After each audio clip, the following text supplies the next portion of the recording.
Well, welcome to episode 232 of the 3 Point Podcast. We're presented to you by Memorial Healthcare, home of the walk-in sports injury clinic, now open every Monday through October 17th at the beautiful new Now Community Wellness Center. We're also partnered with Skymint Cannabis, Michigan's leader in the industry, many locations throughout the state of Michigan. Don't forget the coupon code at the Corona store. That's 3.20, and that'll get you 20% off Skymint products only and also new customers only. We also want to thank our local partners. They include AZEE Printing Solutions, Capital Sports Fieldhouse and Hit and Pitch, Crow Real Estate and Auction, Nelson House Funeral Homes, Rivals Taphouse and Grille, Success Group Mortgage and Servicing, and our promotional partners, the ALS Association of Michigan, Chi-Town the Band, and Z92.5 The Castle. Should have a fun show as we're going to have our prep spotlight with Steve Herrick, the Corona Cavaliers head football coach, coming up in just a little bit. But first of all, as we like to do here on this podcast, play a little catch up. Who wants to start it off? I'm going to start it off with a question I posed on our Twitter page at 3 Point Pod. Is Labor Day weekend becoming one of the best sports weekends of the year? And we always talk about other weekends, whether it's in the summer or in the spring, when there's like 9 different sports going on. There's championships, there's March Madness, there's all this other stuff. I don't know if it was because college football, the whole weekend of college football was so good. Right. And the U.S. Open, you had Serena and a bunch of other good matches. There's some other stuff going on, but that was one hell of a weekend of sports, man. I mean, college football going Thursday, Friday, Saturday, Sunday, Monday. The key, right. The U.S. Open being every day. I mean, that was just a great weekend of sports. Yeah, it's been like, well, I think I remember like my senior year of high school. I feel like, so 5 years ago for those listening, I feel like that was the first year they started to do these like Thursday night. I remember it was like Ohio State versus Indiana, Thursday night, 2016. Ever since then, man, they've been having this scheduling. And it's awesome. I know like the old timers like Ted will complain, oh, it should all be on Saturday. Traditional is this, traditional is that. It's stupid. It always give us more football. If I had it more my way, man, Michigan college football should just take over all of Labor Day weekend. Make 3 straight days of all day football. Why not? Why pack it all into Saturday? If you're gonna have all these games played at different times, this, that, why not have it be an all weekend affair? Truly take it over and make it the best sports weekend of the year. It's incredible. You can't complain, man. College football is back. It's like a piece of your heart is finally returned to its place. Yeah. It is always about Ted, it seems like, because Jared seems to know what my thoughts are, but I mean, you're wrong. I agree with you on Labor Day weekend. Heck yeah, this was awesome, man. I love it spread out like that. I'm all for it. Believe it or not. I love even our local guy, Eric Jones, he won the NASCAR race. I know we don't talk about NASCAR very much at all on this podcast, but oh man, it's up there with one of the best. It's mainly because of college football returning. Yeah. That's the main thing. Now, were you all three, or both you guys, I should say, were you able to tune in to pretty much all the games? Jared, did you have work duties? I know I had some stuff I'll talk about in a minute, but oh god, I was there. I mean, listen, here's what sucks. Yeah, it was a great sports weekend. Tigers just made sure to have a homestand right in the smack dab of it, man. But we don't. And the Tigers were playing. What am I talking about? The Tigers were playing too. Imagine how magical that would have been if they're in the middle of like a pennant race or something. Right. But not quite this year. Maybe not next year or the year after that. But yeah, no. So I was kind of bouncing back and forth. But better believe it. I mean, we have the 50 TVs set up in the work truck outside of Comerica. One of them is devoted, and I love that about this truck, man. One of them is always devoted to whatever the top game is going on outside of that. So we had Michigan going for a while. Then we switched it over to the Notre Dame Ohio State game. I was able to watch first half in the truck, drove home, watched the fourth quarter at home. So it's a great setup. I mean, hey, if you have to work on a sports weekend, Matt, you always joke around about this. What better place to do it than at a place where you're covering sports? I mean, everybody's there is kind of in the same boat. Like, man, I wish we were just watching college football, but you make the most of it. So. Yeah, I was off for the weekend. I took the days off. We were maybe going to go somewhere. We ended up just deciding to stick around. So I had the weekend off. I was on the couch a lot watching football, and we did some other stuff. But yeah, it was a great weekend. A lot of sports. You know what's weird, and this is going to sound very bizarre. I feel like I have like holiday depression on 4th of July, Labor Day. I think it's because I never ever do anything. And so it's like for my brain, just something triggers on those days. It feels like just like the most boring like, because I didn't go to work on Monday. I didn't do anything like that. Same thing for 4th of July. I always feel like I'm just blah all day. I don't know, man. Is there something to that? I mean, I know you guys don't experience it because you're always out on the boat, Ted, and Matt's usually at the beach every weekend. But I don't know. I just felt that was kind of my overwhelming thought on the weekend was how depressing it was. Yeah, fortunately, I never had to work too many weekends. I don't count Friday night doing ball games. That's not much work. I mean, it's Right. fun, but it still takes some time. But usually I had weekends off in my career. I could see where that would be definitely depressing, Yeah. just the one day. But even though I had Labor Day off, I still, that depression, that was when it really kicked in. I just was like, man, this sucks. I couldn't quite put my finger on it. I think it's just my brain knows it's a holiday and I'm just doing what I normally would do on any other day. And I think that's what makes it go off as, man, you're just a loser. Yeah. So. Well, A I can't loser say with a anything cool about job, that. though. A loser with a cool job. I mean, you're chilling in a production truck outside of Comerica Park, watching every football game and stuff. It's Right. not a bad trade-off. Could be worse. I will tell you, I did have some fun on the weekend. I mean, as Jared knows, our family took another one of our trips, and we went to Pittsburgh with my Yes. 92-year-old dad. And the main mission of this trip was to see if we could find out exactly where he was stationed in the service. He was in the Army in the early 50s, and actually met my mother in Pittsburgh. But all the trips we took as families to Pittsburgh, we never really scouted out where he was stationed, and he was in what was called Battery A, and it was an Army battery, I guess, obviously, where they had the big giant guns they set up in a big field, and they had like 4 of these howitzers in case the Russians came over and bombed Pittsburgh, because it was a steel city, Right. and they figured that they would come in and hit a place like that. So my dad was stationed there, and I got to tell you, it was quite a sleuthing trip. Doing a little Googling, going by his memory. I can't tell you how many times I made it into a drinking game. Every time he said Pine Hollow Road, take a shot, Pine Hollow Road, because he kept saying, oh, it's by Pine Hollow Road. Well, sure as Is that road even around anymore? oh, it's there. Yeah, it's there. And believe it or not, guys, we found the exact spot where he was stationed. It's now a neighborhood with like cul-de-sacs and all That's these wild. nice houses set up, but we found out right where it was at, and that was really cool. That's cool. Could he kind of remember some of that stuff, or He could remember it right when we were stopped at this one corner, and he just looked over the real estate because you could see the hills and the trees, and it kind of came back to him. But he absolutely confirmed it. A neighbor we actually talked to 2 different neighbors that confirmed that was once the battery. The one guy I talked to, and I don't know if you've ever talked to anybody in Pittsburgh, but he says, yeah, you got to go down to that house over there and take a right and then make a left towards downtown. And but he confirmed that it was owned.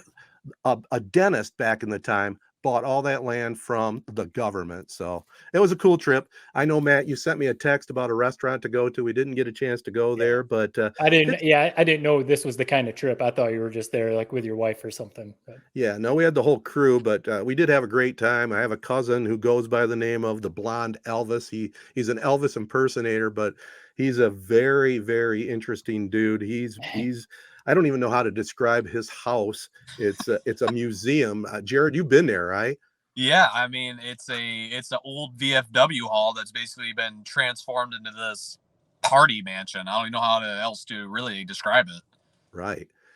You'd have to look it up. Google the Blonde Elvis of Pittsburgh, and you can see some of the things there. He treated us to a few songs. We had a nice family get together at his place. We did the whole thing. We went up on Mount Washington, had cocktails up there, took a boat ride around the point on the Gateway Clipper. And I know you guys probably want to ask me about what the heck happened. What was the deal with that Chucky doll? Yeah, I mean, yeah, it's kind of burying the lead. For those who don't know, I want to say, with no context, Ted just posted a picture of him holding a Chucky doll. I wanted to save the best for last. Well, we were at a lookout point over the city on Mount Washington, right? And it was me and my sister and a brother. It was just 3 of us and my brother-in-law. And we look over to our left, and there's these 2 dudes, and one of them's taking pictures of the other guy with a Chucky doll. And I'm not shy, and I think I had a cocktail or two in me at that time. And I said, "Is that Chucky?" He starts laughing. I go, "What are you doing with Chucky? Are you doing something for social media or something?" Because he was taking all kinds of pictures, right. and it was an Instagram thing. So, so I went over and had a little conversation with him, and that's when I said, "Hey, I'll take a picture of both you guys with Chucky. Will you let me have a picture with him?" So they said, "Sure." And I started asking a couple more questions. This is the part that fits in our podcast. They're both West Virginia football players. Oh. So Jeremiah Aaron, he's a wide receiver, and defensive back Jalen cool. Shelton. So they were in Pittsburgh for they played Pitt, the backyard brawl. Yep, and they gave them a couple days off, I think, and they were just sightseeing. So and what was the point of the Chucky doll? Just to look cool, I guess, or? Yeah, I mean, you tell me. I mean, it's probably Instagram, TikTok. I have no idea. Trying to do something cool, man. Right? Maybe some inside joke with their friends or something. Who knows? Right. That's all I can tell. Surprise me, but still, I guess, hilarious that you had this interaction. I wish I could have been a fly on the wall during this. Yeah, it was kind of fun. That's for sure. All right, that's my catch up. You guys got anything else on that? Not really. No, man. No, right. you just made me feel even more depressed. Like I said, you're out sightseeing, and actually, I buried the lead on all this. Okay, so Friday night, as you guys know, the big thing that we building up for here at Valley Sports Detroit was the first home game for Oxford, played at what I've dubbed Tate Muir Field. Yeah. We had a lot of lead up to this event. Got a chance to talk to the Tate Muir family. Talk to the coaches, talk to the players. The coach is actually a former NFL player, Zach Lyon, whole family heritage through Oxford. A lot of stud players. Prescott Lyon was his younger brother, stud, went to SMU. So he was great. What an event, man. It really hit close to home, kind of what all went down in Oxford, just seeing that community. I picture, as I was walking through this crowd, literally standing room only at this huge stadium. I just couldn't help but think of it reminded me of Corona, just how this entire, had something terrible happen to them. And just football really kind of just brought them together. And I don't really tip our cap a lot to Valley, but I really thought we did a great job kind of capturing the whole pregame ceremony and everything that Tate Muir kind of stood for and why he should be remembered, as a hero. I mean, in my opinion, I think his number 42 should be retired all throughout, Michigan high school football. But just a really kind of, man, I'm almost like crying, almost talking about it, but just a really special event. It just was very lucky to be a part of it. So just very cool. No, I think it's definitely, I mean, clearly if, you got those emotions, those are real emotions, something you're going to remember the rest of your life. And I can't imagine everyone who was there. It's the same thing. And, I've never, I don't think any of us have ever experienced something like what that community went through. And you don't ever want to have to experience something like what that community went through. And like you said, it is cool. We love football for all the reasons we love football, whatever sport it is, whether it's basketball or hockey or soccer or whatever. There is something about sports that does bring a community together. And, it was cool. I saw on game day on Saturday, Uvalde, the community in Texas, who had a kind of similar sad situation happen.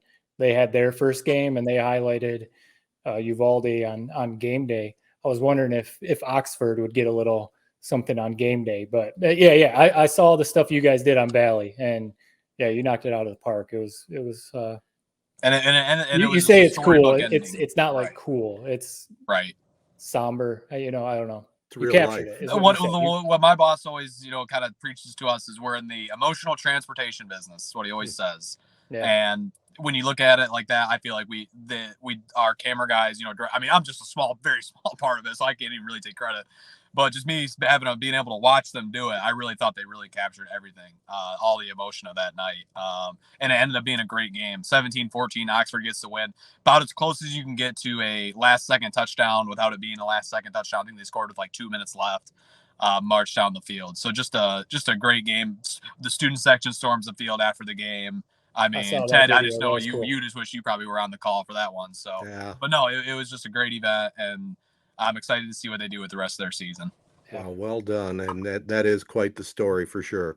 One thing I always remember. I'm going to remember the rest of my life is when I was at Fox 17 before I came to ESPN. one of the last stories I did was the Wes Leonard story at Fenville, where the basketball player who passed away on the court right after a game.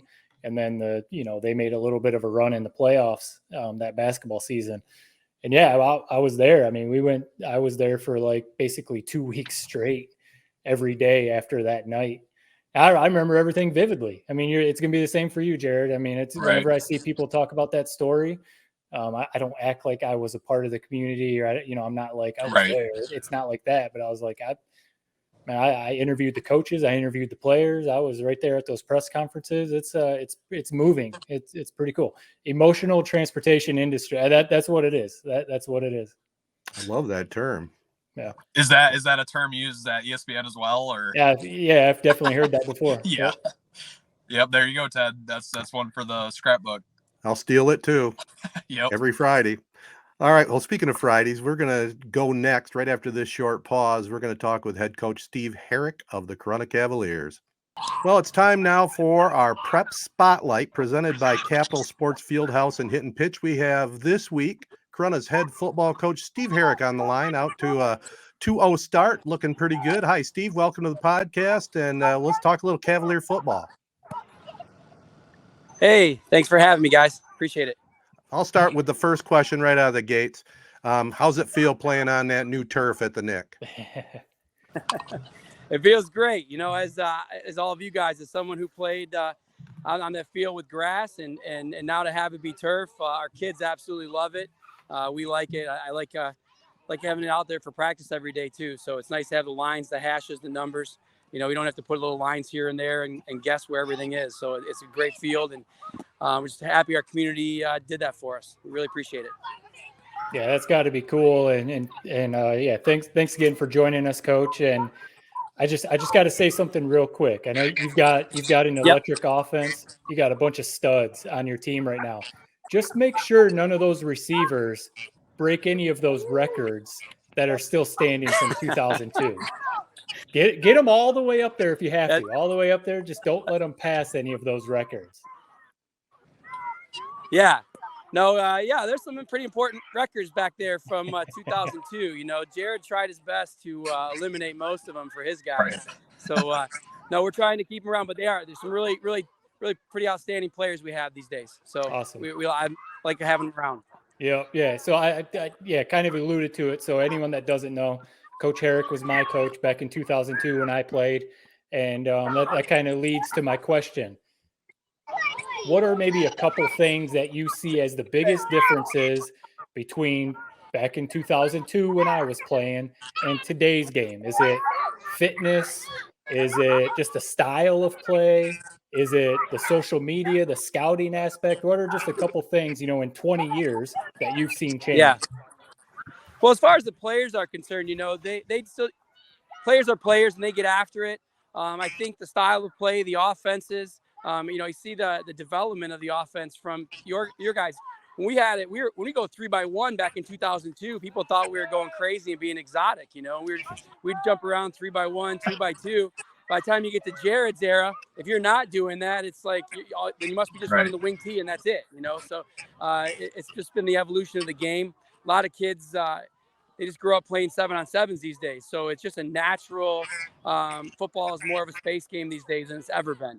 Speed and space, and you're running jets and flies and just trying to get guys open. But ultimately, the biggest thing that we come down to this that we did in 2002 and we still do today is we come out and hit people.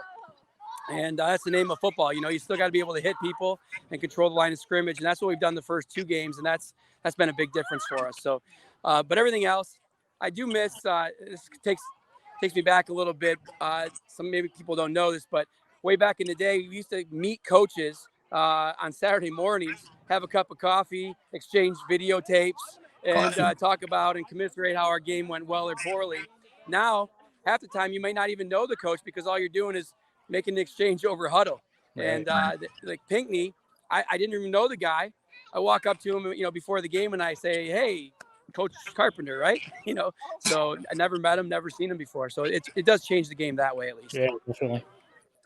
This cracks me up, but it perfectly kind of encapsulates, one of my favorite things of you as a coach. I had you as an assistant coach way back in the day. You're at like it sounds like a flag football game or something like that, but that's something that I feel like it's always been a core value to use is the youth program. How important is that for a coach? It's so important to me. Just the game of football. I love the game of football, and I would love for everybody to play it, and whether they play it from kindergarten to second grade, or I hope they get to the high school level and play it. But next year will be the 25th year that I've held our youth football camp. So we have guys that are going to be 30, 36, 37 years old that were in youth football camp in the late 90s, early 2000s, and they've all come through the system, and had a great time with it. And no, it's important. We have 80 kids. In 2015, we had a gap, at least in my opinion. We had third and fourth grade tackle football and nothing before that. So we started in 2015 with 22 flag football players, and we have 81 today. So in 7 years, we've quadrupled the program, and it just shows the outreach that football can have, and being fit, and just a small, great community like us. How important do you think that is to a program to have a commitment for youth football, to have, to be running essentially the same program from kindergarten, like you mentioned? So by the time those kids get up to JV varsity, they already know each other. They know the route tree. They know the plays. They know the coaches. How important do you think that is to have a successful varsity program?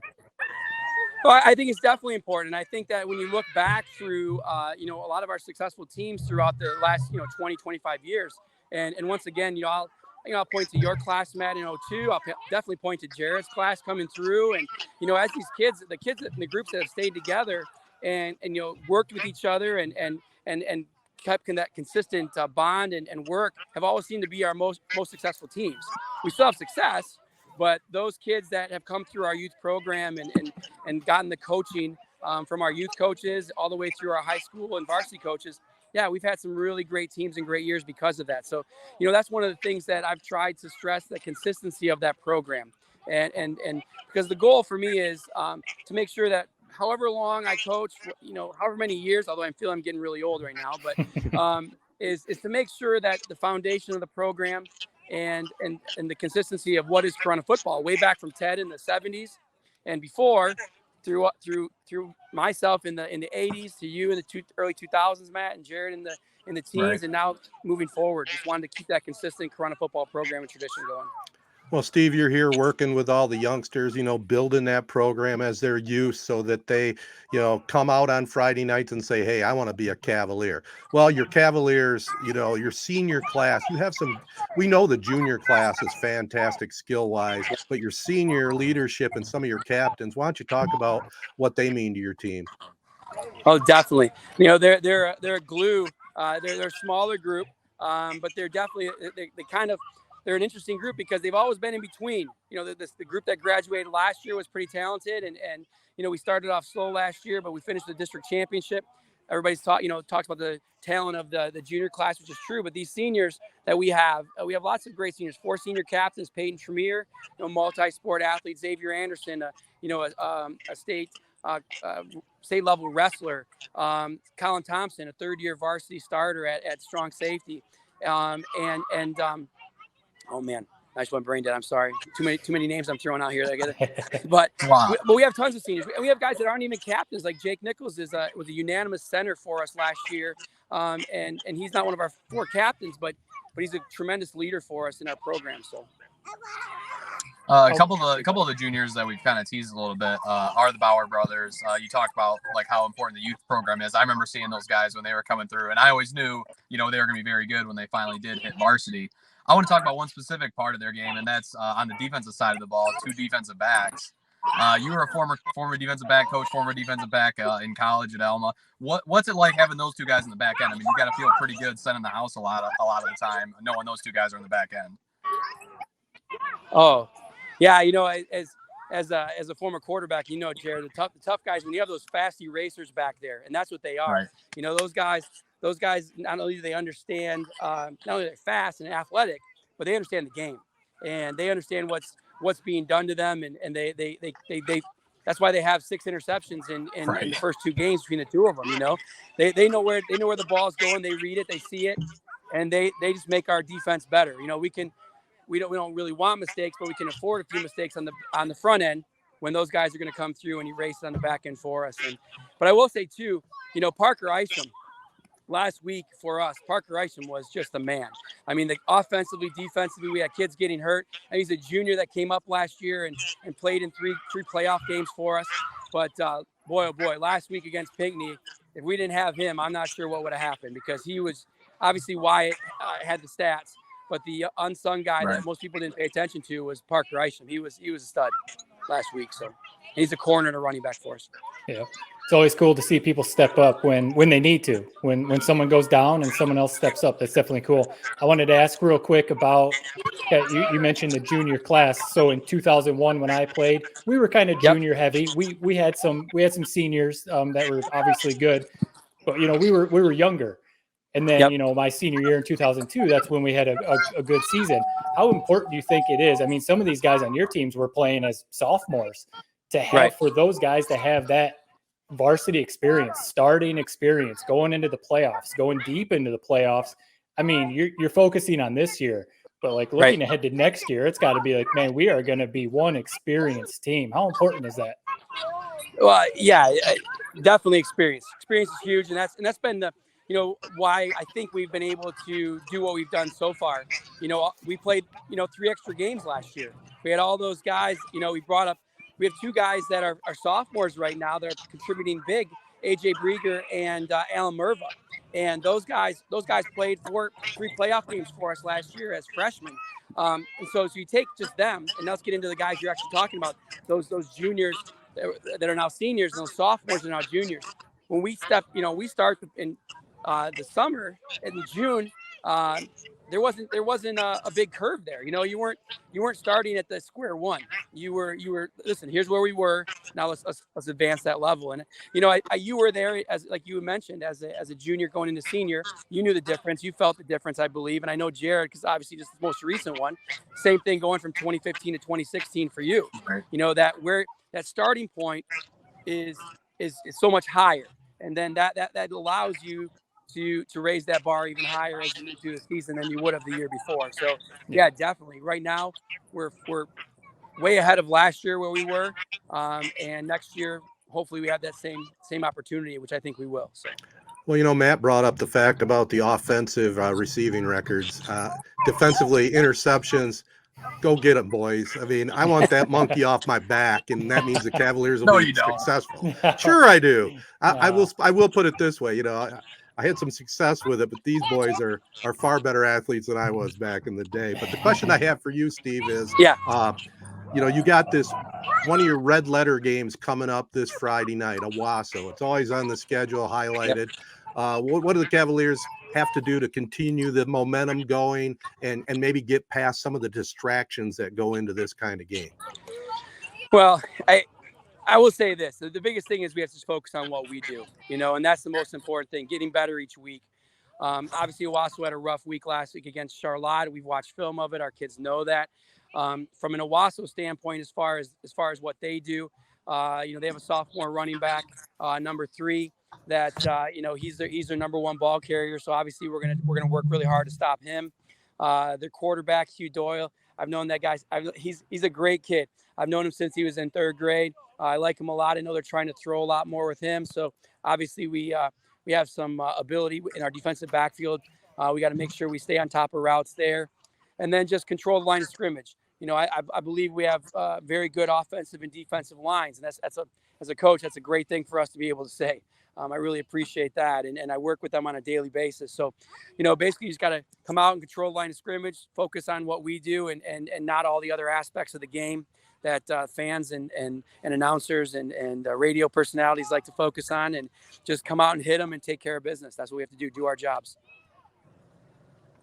All right, Steve, I think we've kept enough of your time. Again, get the Cavaliers rolling. We appreciate the time. Good luck the rest of the season, and go back to those flag footballers. Yeah. Thanks, Coach. I appreciate it, guys.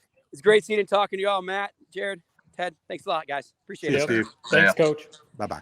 Good stuff there from Steve Herrick, the Corunna Cavalier head football coach. Of course, this is our prep spotlight brought to you by Capital Sports Fieldhouse, which is now the home of Hit and Pitch as well. A lot more going on there. 10,000 square foot turf field can be used for all kinds of indoor sports training. Hit and Pitch has 7 indoor batting cages with full pitching tunnel and state-of-the-art hit tracks training system. And it's located in the old Capitol Bowl J.C. Penney block on South Washington in Owosso. For more details, call Capital Sports and Hit and Pitch at 989-472-4624 or online at capitalsportsfh.com. Guys, there were some big games last week. I mean, obviously, our Corunna Cavaliers with a big win over Pinckney, 35-28. Wyatt Bauer, I mean, we didn't really talk about specifics, but 217 yards rushing, a couple of touchdowns, and as Coach Herrick mentioned, 3 interceptions. Corunna's the real deal, and I would have asked him about Jaden Eddington when his return is due. I think he's off another week or two, but he's also a stud both offensively and defensively, and he's not even playing right now. My favorite part about talking with Coach Herrick about all that was, Matt, what you mentioned, just was the experience. Yes, looking forward to next year, it'll be even better, but I look back on my playing days and that experience we had my senior year. And ultimately losing to, the eventual state runner-up in Country Day. Probably should have won the state title if they would have played the championship game right. But you realize kind of you grow up your whole life, going to the Breslin, going to wherever, seeing these big programs, these big schools, whether it's Detroit Country Day or Grand Rapids Catholic Central, and you just think they're like on a different stratosphere than you are. And it's almost like you get out of high school for a few years, you look back on your, what your career was, and it's like you just come to the realization, like, man, dude, we really weren't that far off. Like, if we probably believed in ourselves a little bit more, I mean, who knows what would have happened. So I just hope that this team understands that going into this playoff run and the rest of this regular season, because I think they have all the pieces, man, to really have a magical run. And I just hope that they don't get too caught up in the press clippings or anything like that, and just realize the opportunity they do have. It's funny you say that, because I know I've mentioned it before, but I have a few friends that I grew up with that still live in the Corunna area, and they have younger kids that are starting to come up through Corunna, but they're still very plugged into going to the football games in the Corunna football program. So we talk about the Cavs quite a bit in our group text, and we say the same thing.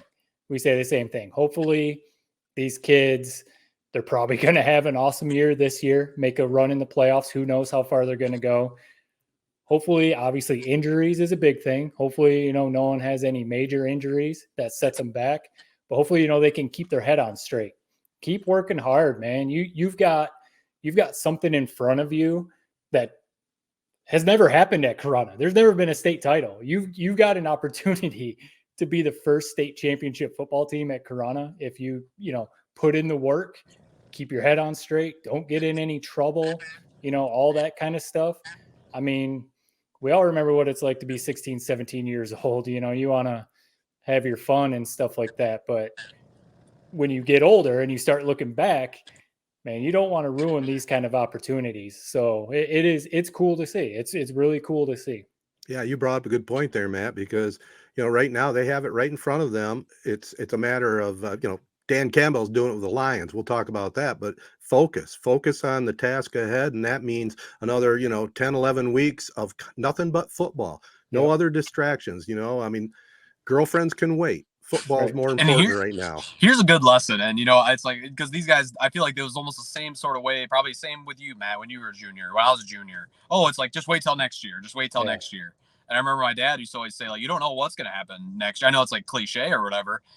You don't know injuries. You don't know this. You don't know that. And that was true in this sense where, our playoff route my junior year would have been 10 times easier if we would just handled business week one. I mean, we had Flint Powers into making all the way to the state championship.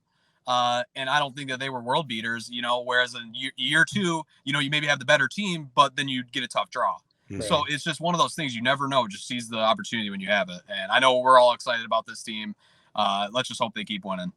Yeah, I should mention one more game from last week, that this is a team that's making some noise. Durand's Railroaders. They beat Montrose 56-52. They're averaging over 50 points a game, and Gabe Lynn had 300 yards rushing and 6 touchdowns. So not a bad start to the season there for the Railroaders. It's kind of nice to see them back. Yes, relevant. Yes, that's what I was going to say. I mean, it should be hope for somebody like Owosso, man. I mean, they were worse than what Owosso has been, whatever, for the last 5 or so years. They were the team that would lose every game of the season by 30 plus points. So it's cool to see them. I mean, that's a big Montrose. I don't care who you are. I don't care if they're in a down year, this or that. That's an important win. Right. They have the brand. They're always going to be tough. So that's a great win for Durand. I thought that same exact thing when I saw that score. Absolutely. I saw Durand's up to number 4 in their division too, right? Oh, wow. Way to go, Railroaders. I got one other question for you guys when it comes to high school sports. I don't think we've ever talked about it. I've made my thoughts known on the air, but what do you think about the Cavaliers in the Flint Metro League? Would you rather see them play Durand, Chesaning, Ovid-Elsie and be in that league, or are you okay with them where they're at? I'm obviously maybe more like you, Ted. I think I know your opinion. I'm a little more of a traditionalist. I love the Chesaning, the Durand, right? Those Ovid-Elsie, even some of those more traditional rivalries. I mean, those are legitimate rivalries when I was playing and in the Absolutely. 90s and stuff like that. So I know things have changed as far as classes. I know school sizes are different now and stuff like that. So that comes into play. But personally, I'd like to see him still playing in like the old MMB. But I know that's not what it is anymore. No, it's not. But I think, we all agree. I mean, I think I've actually had this segment on this podcast before. Like I laid out my own conference realignment. It'd be Corunna, it'd be Owosso, it'd be Durand, it would be Chesaning, it'd be Northrop, it'd be Byron. And what other Shiawassee schools am I missing? Ovid-Elsie. Ovid-Elsie, and there's a great conference right there. Yeah, and that fills up your 7-game conference schedule. It'll never happen for whatever dumb politics that there is, but that was always the conference that I always wanted to see when I was growing up. I mean, whatever, if you don't get the same amount of competition, or maybe there's a couple blowouts here or there, those kids on those teams, those neighborhoods, the fans that are in the stands. There's something to be said about that. Yeah. Never say never, Jared. It could happen. You need to be like the spokesman, like make this your retirement project. I was gonna say that's your post full-time job. This is your goal. I usually mention it about once every broadcast, just so you know. Because, what was the Big East? What was Gavitt or whatever? The Big East Gavitt. You need to become the Gavitt of the old MMB. Hey, I'll volunteer. Sounds like a plan. Well, listen. I don't know if I want to be the Lions GM or head coach for the University of Michigan or Michigan State, but we're going to be talking some serious football right after this next little break. I think I know both your guys' thoughts on this, but just I got to get my thoughts on this because we did our instant reactions after the Michigan game. I could have gone on for another 3 minutes on this. Here's the first thing I'll state before I say everything I'm about to say. I do think J.J. McCarthy is the better quarterback. I do think that. Not after week 1, just in general. Why not give this guy a spin? We saw kind of the Cades tapped out what he's kind of can give us. No shame to him, but I do think McCarthy is the guy. As for how this was handled, it's a complete mockery, man. I mean, just look at how the game played out. It basically, Cade McNamara's entire career, a Big Ten champion career, was essentially boiled down into one game against Colorado State where we were going to do whatever we wanted on offense. We're going to run the damn ball down their throat. Defense wasn't going to blink. But basically what made that even harder than if this was, let's say, a game against Notre Dame is Cade McNamara had to play perfect. And when I say perfect, I mean like 5 touchdowns or 3 touchdowns, 25 for 30, 250 yards. And as soon as he started off a little shaky, I don't blame him for just being like basically kind of playing the rest of the game not very well. How do you bounce back from that? You knew what was at stake. But honestly, what I really think this was Jim Harbaugh coming up with an easy way to basically make a tough decision, basically acting as if it was played out on the field. What charade was that? It wasn't played out on the field. J.J. McCarthy is still getting critical snaps in the red zone and basically still playing a ton throughout this game in a quarterback deciding battle. What does that tell Cade McNamara? Oh, yeah, you're battling for your job, but guess what? Even though we're bringing in J.J. anyway. It just rubbed me the wrong way. I really do feel like this was kind of a fake sort of get Jim Harbaugh an easy decision instead of him just making the tough decision in camp and rolling with McCarthy, which nobody would have second guessed. We would have rolled with it. He felt the need to almost like kind of, it's not embarrassing Cade, but it almost kind of is, to embarrass Cade and give this false like preset that basically this was decided in his performance in week 1. how it just didn't seem fair to me. I know a lot of people disagree with that. You know, I'm going to pull this card. I never do. As a former quarterback, man, I just imagine putting myself in those shoes. I would have shit down my leg during that game. It just was not fair whatsoever. Like I said, I don't think it's the wrong decision. I'm on board with the McCarthy train, but it just doesn't sit right with me with how they decided it. I have a problem with the people who are saying it's not fair because it's competition. If Cade wanted to win the job, he could have won the job all summer. He really could have separated himself all summer. And he didn't have to go out and throw 5 touchdowns, 500 yards. Just play a good game, push the ball downfield, not missing throws left and right, not, looking very inconsistent and uncomfortable. And if he's not able to handle that pressure of, hey man, this is your start, this is your game. If he's not able to handle that, then what does that tell you? It has nothing to do with who's the actual better quarterback. It's like, hey man, this is your one game to go out and prove that this is still your job. Go out there and just play well. Show us what you can do. You don't have to be hitting deep bombs every single time. You don't have to be going crazy Patrick Mahomes style. Just throw a couple touchdowns and look consistent. He was missing throws. He was kind of dancing around the pocket, looking uncomfortable. That's the kind of stuff I had a problem with. The one thing I wanted to say, and this is, you guys have seen my million tweets about this. Everything nowadays is like black or white, whether it's politics, whether it's about, anything on social media, whether it's about pop culture stuff. It's either like you're extreme right or you're extreme left. It's like people can't be down the middle. And it's like people are acting like if you're not full on supporting Cade McNamara, that you hate the kid. You want him off the team. You're saying he's trash, all that kind of stuff. Obviously, I'm in full support of J.J. McCarthy. I've never wavered from Cade McNamara has been a great quarterback for Michigan. He was perfect for that team last year. Exactly what that team last year needed. With the run game they had, with the defense they had, he's exactly what that team needed last year. I'm going to remember that season for the rest of my life. One of the favorite Michigan seasons of all of our lives, watching that team. I'm not taking anything away from Cade McNamara. He's been a great quarterback at Michigan. I'm consistent in what I've said. I just think J.J. McCarthy has the higher ceiling. And if you watch Alabama, if you watch Ohio State with C.J. Stroud, if you watch Georgia, even with Stetson Bennett running around, if they want to actually act like they're going to compete for a national title, they need a quarterback that's going to take them to the next level. And I just personally don't think Cade McNamara is that guy. I think he's a fine game manager. What he is, Ted, he's the perfect backup quarterback. He's a type of quarterback that the Lions need. That's a guy that you can lean on. Say J.J. McCarthy goes down, heck yeah, put in Cade McNamara. You know what he's going to bring to the table. So that it's taken nothing away from him. I'm not saying he's terrible. Transfer, get off the team. It's nothing like that. I just think J.J. McCarthy clearly opens up the offense so much more, and the ceiling is higher. Yeah, there might be a few more risky plays. He might do a couple little more, Johnny football type plays. But I think you got to take that risk, because if you want to actually act like you're going to be a national championship contender, in my opinion, you've got to have a quarterback like that. Yeah, and I got a couple thoughts. I've already let my thoughts know in the previous podcast. I thought it should be McNamara, but Harbaugh thought different. He wanted to go to this one game thing. I do lean to Jared's side as far as, it's unbelievable. I've never seen it before. Make a choice. And I think it's pretty clear McCarthy's the guy. I have no problem with that. He does give them that it factor. I think, with all the pre-camp and everything else that went on, Harbaugh should have been able to communicate it to McNamara.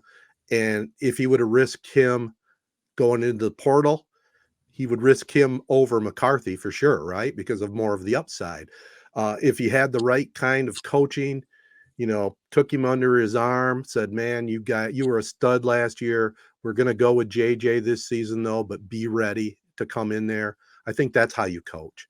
I just don't think this 1-1 is not the way to do it. I think it's unfair to Cade. I feel sorry for him, really, frankly. I do too, man. It's just not a fair man. Competition. He won the competition. It is, but it wasn't last year. I feel like it was like a false pretense of a competition. Anyone, I mean, dude, as soon as JJ comes in, the crowd's going crazy and everybody's loving it. All of a sudden, the playbook all opens up and they're doing all this mixed direction and read option. Like, is Cade really like that inept, like of a player that they can't have a very similar playbook? Am I crazy? And watching it's like Jim Harbaugh gets a pep in his step when McCarthy's in, which I probably would too. But it just didn't seem fair. I mean, and it's hard for me to back it up when McNamara looked as poor as he did. But it just, who knows if that was from the pressure of the circumstance and everything. And he did seem like a little bit like a baby after in the post-game presser, but I can't really blame him. I would have been the same way probably. So, yeah. Well, I think we're all three now in agreement that they got to move forward with JJ, right? And do it. Forget this controversy now. McNamara's back up.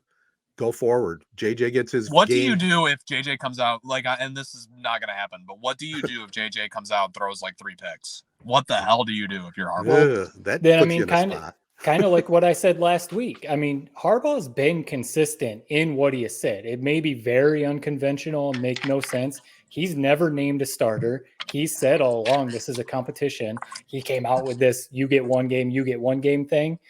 So that's what you would say. If JJ comes out and throws 3 picks and fumbles a ball and like that, then you say, hey man, this was your one game to start and you didn't win it. That's what I mean. Like with Cade, you didn't have to blow it out of the water. Just look like you have command of the offense. Same with JJ. Make some good plays. You don't have to run the ball for 250 yards and throw 4 touchdowns. Throw a couple touchdown passes, stretch the ball down the field. Actually, Jared, you can throw the ball farther than Cade McNamara, I think. I mean, he didn't throw the ball farther than 7 or 8 yards. Like, JJ, please throw a couple deep balls. I don't care if they're incomplete. Throw a couple deep balls. Please. Yeah, I'm excited to see what he does under the lights. I mean, Hawaii's so bad. He's going to look sweet. We'll love it all the same. The instant reaction, I can already picture Matt's going to be basically crowning this guy the next Tom Brady. I'm going to have that helmet on right there. I'll be right there with him. It's the perfect coming out party, man. Saturday night, big house under the lights against Hawaii. I can't wait to see it. I got one ball out. But I got one question on the game though. They win 51-7, not a contest. What do you think? And I know maybe Harbaugh said it in a presser, but what was the reason to put JJ even in the game? It was supposed to be McNamara's game. I know that was what they did last year. And, if you pull McNamara out and get JJ in for a little different look, but why didn't he let McNamara finish it all out? He said before the game that both guys were going to play. He even said that Cade will play this week. Even so, he has said all along. Weird. It is weird. And I mean, Harbaugh's weird. Like, what if you're going with McCarthy? What the hell does bringing McNamara? It just doesn't make. I mean, are we all going to act up? Like, what is that? What the hell does that even mean? Why? I will say, I do hope I think we all think JJ is going to win the job. If he does, I hope he's just the guy. I hope they don't bring Cade in for like one series in the third quarter to do something. It's like, no, man. Right. Give it to McCarthy and he's the guy. Like you've got to do this. And, we'll see. We'll see how it plays out. But one promising thing to me was the defense. Yes. I mean, we all knew losing all the guys that they lost, to the draft last year. Again, I know it was Colorado State, but that was promising to watch that defense sack them 27 times or whatever they did and basically give up no pass yards. I mean, it was promising. Obviously they're going to be playing better teams, but you like to see a defense play like that. It was. I don't like to put too much stock into these games. It wasn't the prettiest of these kind of blowouts that we always have, the first couple weeks of the season. I'll be honest. Of all those games, looking back to like last year against Western, we looked like we could beat Alabama that day. Right. The running game was left a little bit to be desired. I felt like, they had good, yards per carry, but never really had like a bang play. Blake Corum never broke one. Edwards didn't break one. We'll see. They probably will against Hawaii, but no, I'm excited about this offense. I really am. We're loaded at tight end, Schoonmaker, and then with 2 stud running backs, and then we know we're loaded at wide receiver as well. In terms of Big Ten standards, right. When you line up against Georgia, I mean, we look like we're on a kid's field. But no, in that sense, I can't wait to see what this offense does, and I hate to say it, but I can't wait to see what McCarthy does with it too. Yeah, it's going to be exciting without a doubt. You know, you talked about Western and Michigan last year. I mean, on the other side of the coin, Michigan State. I mean, they opened with a win, but it was a little bit lackluster. They pulled it out at the end. Thorne had 4 TD passes, but it was in doubt heading into that fourth quarter. Is there anything Sparty needs to worry about? Western had a chance to take the lead, or at least take the lead or tie it up. I think they're down 8. Right. So, I mean, yeah, it's right there. And then Michigan State pulled away. Thorne at least throws the ball down the field. When I'm watching that game, I'm like, at least he puts the ball out there. He gives his receivers a chance.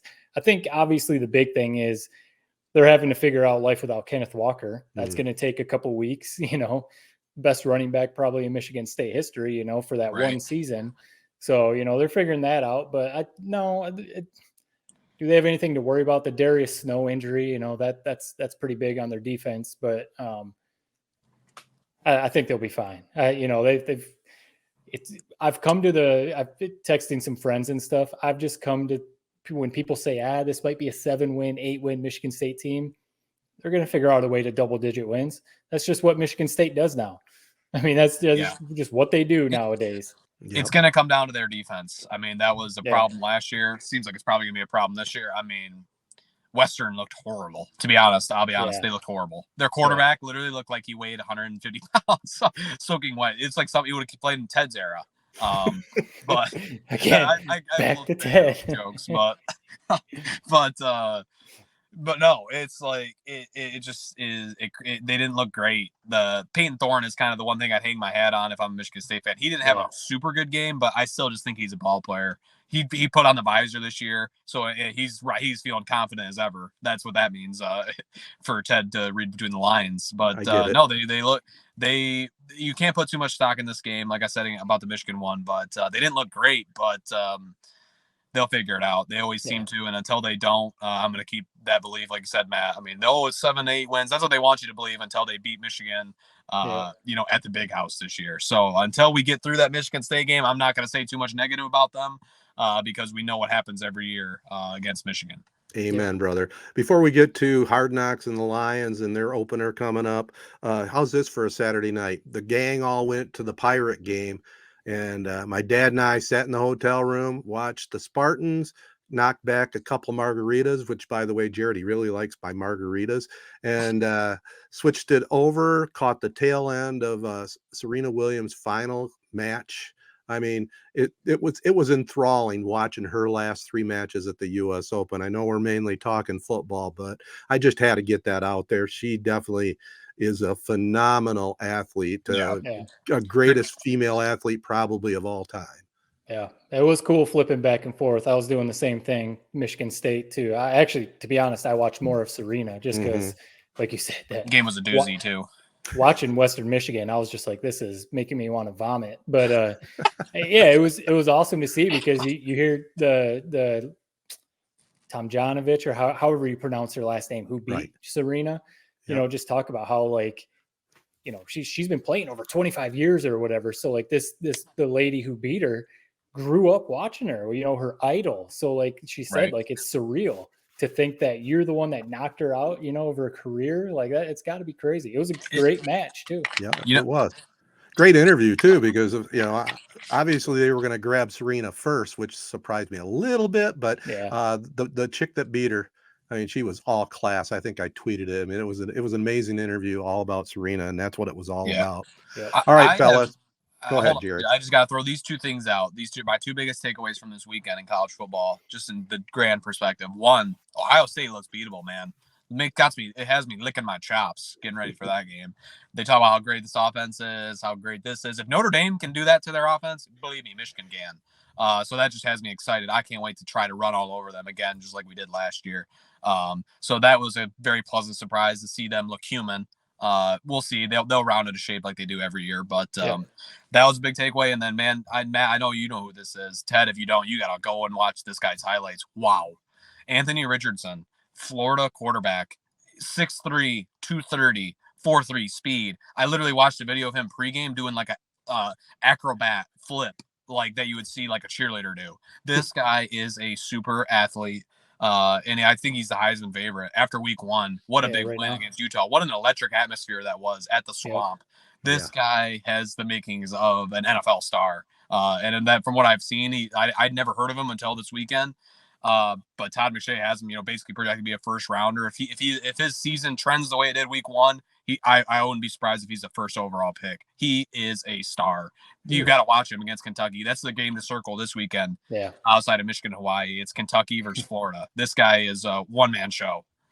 Yeah, he's starting to surpass Bryce Young. A lot of people are starting to say that he's a better pro prospect than Bryce Young, which is pretty crazy. But he had one play he had a number of plays, but he had a 2-point conversion where he had a rush coming at him and he jumped and pump faked, spun in midair, landed, rolled out, and hit a dude in the corner for a 2-point conversion. And it's just like the athleticism is out of control. He looks like a stud. Yeah. I mean, it makes you scared as a Michigan fan, man. I mean, it's that and that Georgia defense and just their offensive weapons as well. My God. Let's just focus on the Big Ten play, man. We'll worry about that come college football time, college football playoff time. But wow, he looks scary good.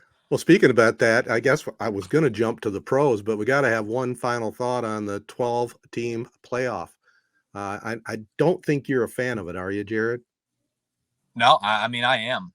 You are. With this conference realignment, it's kind of like you got to throw everything out the window.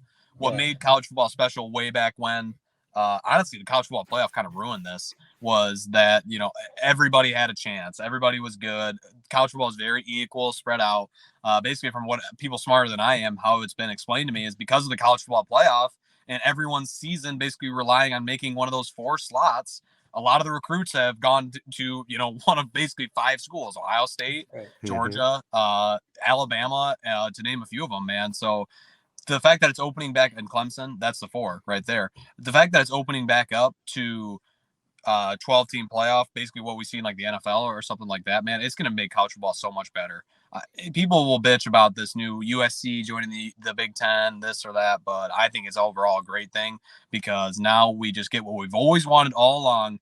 Maybe how we get to that playoff isn't as pretty as it once was with the sectionalized and regionalized games, but at the end of the day, it's going to be the 12 best teams battling it out. We'll see some great upsets somewhere down the line in that. And that's the thing. Yes, there's still going to be some blowouts. People keep saying like this weekend, Georgia versus Oregon, it was 3 versus 11 and Georgia beat Oregon by 127 points or whatever. People are like, oh, get ready for more of those in a 12-team playoff. Yeah, but we see that in the 4-team playoff right now. So, but the point I'm trying to make is what Jared just said. You're going to see some upsets. A number 4 team is going to sneak up, or a number 8 team is going to sneak up on a number 4 team, or, whatever the scenario is. Sometimes that's going to happen. And you don't get that in a 4-team playoff. And I think it's going to create more parity because kind of like what you were talking about, Jared, some guys might be more, apt to go to, a Wisconsin or something like that instead of, man, I've got to go to Alabama or LSU or Notre Dame if I actually want a chance to play in the playoff. Well, maybe now they'll go to some different schools because you actually have a chance to make the playoff. So I think it's cool. The one thing, the schedule is going to be interesting to figure out because the first 2 rounds are going to be on campus. And I'm just trying to think of so let's just say Michigan State, to say they're hosting a game. We're talking like December 20th in East Lansing or in Ann Arbor. Bring Alabama up then. Hey, well, I mean, but you Florida, see that in the NFL, Georgia, though. or I know, whoever. You see that in the NFL, though. I mean, it's not ideal. I wouldn't want to play in it. That's for damn sure. But if you're Michigan and you're playing Georgia, hell yeah, bring them up here. And we're not going to Ford Field. We're playing right here at the Big House. Why would you not do that? Right. I think they got it right. I think I was on record about the 12-team playoff with the 4 byes. I mean, it's perfect. You get those upper echelon teams have something to play for that bye. I mean, it's just going to be awesome. It's going to be awesome. Can't wait. All right, fellas, let's briefly, we're running out of time a little bit, but we got NFL starting Thursday night. We're recording this on Wednesday. Pretty good Thursday night game with the Rams and the Bills, and then we got the Lions at home against the Eagles. But the real story, I don't want to bury the lead, as Jared would like to say, Hard Knocks, episode 5. I mean, I'm in. I'm 100% in Yeah. on this team. Whether they're going to make the playoffs or not, I don't know, but I am on this team. I love this team, and I hope they stay healthy, and they're already off to a bad start there, Yeah. but man, if that episode 5 didn't fire up for Lions football, I don't know what would. Yeah, a couple offensive linemen already a little dinged up, so hopefully it's nothing serious there. But yeah, that last episode, I know we mentioned how episode 1 was here and it kind of fell off a Yep. little bit, but episode 5 I feel like was back up right on par with episode 1 because the drama, yes, we already knew who got cut, we knew who was gone, but seeing that process play out, I thought was super cool. The camera in the with Holmes and Campbell talking to the guys and seeing what all the guys said, the positive, thanks for all the opportunities and stuff like that. And seeing, like Pimpleton go to get a shot with the Giants. That was awesome. Yeah, that was super cool. And just seeing it all play out. It was really cool. Yeah, that was the first thing I was going to say, Maz. How awesome was that to see? One, how classic was it that Shane Fairfield, Muskegon head coach, got some screen time? Yeah. As soon as I was hoping that's where that was going to go. As soon as they had like the Leaf Strieber voiceover, and that leads to some phone calls on the day of cuts. I was like, oh, let's just hope that we get a Muskegon shout out here. We did. But it was great to see him. I mean, you talk about a guy that just looks like just a great dude. It's a shame that didn't work out with the Lions. I mean, we saw why, but he's just a guy you want to root for. So it's good to see him get a shot with the New York Giants and make the team, make some dough at the least, man. He's making some good cash in the practice squad. But yeah, the biggest takeaway to me, this season delivered in every sense that we wanted it to. Can't really draw it up any better. I mean, how exciting is it just to watch this team, knowing some of these players and these coaches like Deuce Staley? You see Deuce Staley on the sideline. If we didn't have Hard Knocks, it's just another guy. Who's that assistant coach? I don't even really know who that is. Now that we see, what he's like in practice, what he's like outside of, the practice field, what he's like in the meeting rooms, it's just such a cool look at this team, and it's really makes you want to watch this team and see how this season plays out even more. I mean, have you guys ever been more invested into a Lions season? I don't think I ever have. In my lifetime, even when we've had a playoff team, you just want this team to do well. Yep. And I think my number one thing for this weekend, I just want to see Malcolm Rodriguez play. Let's see what this guy's all about, man. It's hard to see in preseason. Let's see with the whole game, him getting starter reps. Let's see if this is really all it's made up to be, because he's a blast. He's a ball of energy. I can't wait to see what type of player he is. And how cool was that interaction? Them talking about the player jerseys, which ones have been bought. It was kind of funny. I mean, what did you expect? I mean, Aiden Hutchinson's your number 1 draft pick, and Rodrigo has been. Who else would even be up there in jersey sales? To be honest, maybe Sewell, maybe Goff. Yeah, Goff. Goff would be there. Probably Stafford still. Yeah, right. But no, that was a cool interaction to see that kind of behind the scenes, how they loved that those two guys were getting the majority of the jersey sales. So no, just it delivered in every aspect. Yeah. Let's have it back next year. How about that? Yeah. Well, Matt, you didn't even bring up Eminem. I mean, how cool is that? Yeah, I was going to bring that up. He's always he's one of my favorite, artists, obviously, but he's always like kind of awkward. Yeah. Like he's trying to be funny, but like he's not really that funny. So it's like, it's always a little awkward, but still super cool. I mean, yeah, like when Campbell said it, you represent the city, better than anyone. Just really cool. And HBO, man, with Cinderella Man, the Eminem song, they knocked the music people out love of the park. Song, man. That's a big fan. I don't like that song, but I can't complain because it was a cool sequence. Because people do. I knew the 90% of the people that I know that were watching that, they love that song. So it was perfect. They had to put that in. Great sequence. It made me intrigued. I want to try this mom's spaghetti place. I've heard a lot about it, but never have gotten around to trying it. It's right by Comerica Park. I need to go give it a try one of these days and a 3-point pod review. Yeah. And you talked about, I mean, I just love what HBO does, and the music. I mean, not just Eminem, but I don't know who the dude was. They had a little clip of Detroit Cowboy when Rodriguez was trying on the clothes, and they had a little Motown going. I mean, it was the whole production package is as good as it gets. We've talked about that. And let's hope that they get the bump. Let's hope the Lions start off the season strong. They got a couple of beatable teams. Eagles are improved, but I think the Lions, if their defense steps up, they can pull out the win at home. I saw the stat that for the first time in a long time, other than Thanksgiving Day, standing room only tickets. Standing room only. You know, crowd is gonna be on fire, man. On And fire. as long as we don't get the air sucked out of it, like I could, our Lions. Yeah. It wouldn't surprise me if it's like a pick six right off the rip, Right. and it just sucks all the energy out of the building. But So as long bad. as they can keep it going, keep the game close, I mean, that crowd's gonna be a factor. So that's exciting.